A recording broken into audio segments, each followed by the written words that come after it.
என்னாச்சோ ஏதாச்சோ உசுரே போயிருச்சோ என்னென்னமோ நான் நினைச்சு பயந்தே போனேம்மா.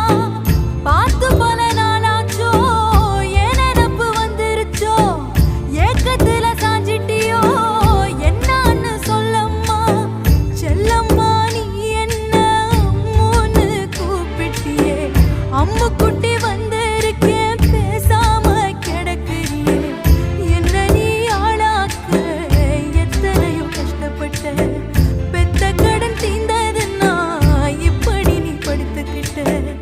என்ன பெத்த அம்மாவே என் ஆசை அம்மாவே செல்லமாக வந்திருக்கேன் கண் முழிச்சு பாரம்மா.